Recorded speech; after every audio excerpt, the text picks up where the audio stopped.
Hello friends, एक बार सभी का स्वागत है आपका अपने यूट्यूब चैनल स्टार एजुकेशन में।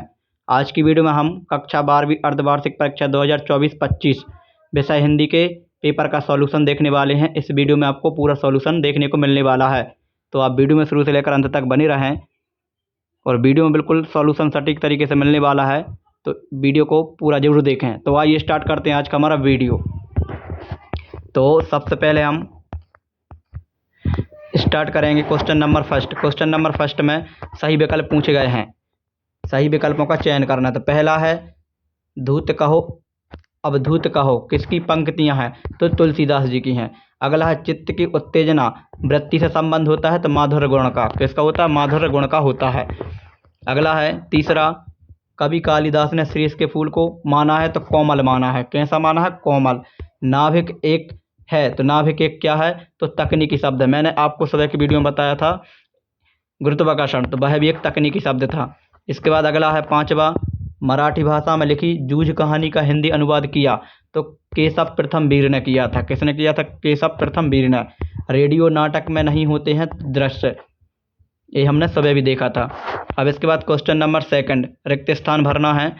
तो पहला है काली सिल पर लाल, खालिस्तान पीसी गई, तो केसर पीसी गई। अगला है माधुर्य गुण में खालिस्तान वर्णों की प्रधानता होती है, तो माधुर्य गुण में कोमल वर्णों की प्रधानता होती है, तो कोमल। अगला है लुट्टन के माता पिता उसे खालिस्तान की उम्र में अनाथ करके चले गए थे, तो 9 वर्ष की उम्र में। इसके बाद अगला है खालिस्तान शब्द भाषा अंग्रेजी भाषा के पैराग्राफ शब्द का हिंदी पर्याय है, तो अनुच्छेद है। अगला है मोहनजोदड़ो में लगभग कितने कुएं थे? तो 700 कुएं थे। अगला है संवाद लिखते समय खालिस्तान गायब हो जाता है, तो लेखक। कौन गायब हो जाता है? लेखक गायब हो जाता है। अगले क्वेश्चन में हमें सत्य असत्य बताना है। तो पहला क्वेश्चन है सीधी सी बात छंदों के चक्कर में फंस गई, नहीं, गलत है, शब्दों के चक्कर में फंसी थी। अगला है दुर्मिल सवैया का दूसरा नाम चंद्रकला भी है, तो बिल्कुल सही है। अगला है परचेजिंग पावर का अर्थ क्रय शक्ति है, तो सही है। अगला है शब्दों के सार्थक समूह को वाक्य नहीं कहते, तो गलत है, वाक्य ही कहा जाता है। इसके बाद अगला है यशोधर बाबू पुराने रीति रिवाजों को पसंद नहीं करते थे, तो करते थे, नहीं लगा इसलिए गलत हो जाएगा। अगला है कहानी का केंद्रीय बिंदु कथानक होता है, तो बिल्कुल सही है, इसका केंद्रीय बिंदु कथानक ही होता है। इसके बाद अगला क्वेश्चन है सही जोड़ियाँ।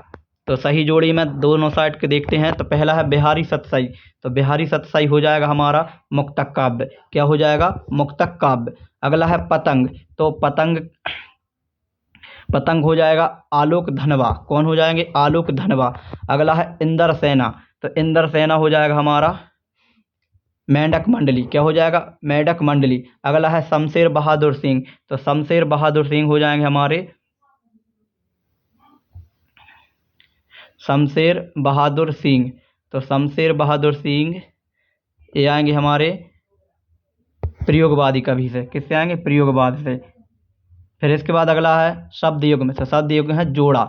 अगला है सिल्वर वेल्डिंग। सिल्वर वेल्डिंग क्या होता है? तो इसका सामने दिया है मनोहर श्याम जोशी, मनोहर श्याम जोशी, इसके सामने इसका राइट आंसर। समाचार लेखन, तो ये हमारा उल्टा पिरामिड। क्या होता है? उल्टा पिरामिड समाचार लेखन हो जाएगा। ठीक, इसके बाद आगे चलते हैं।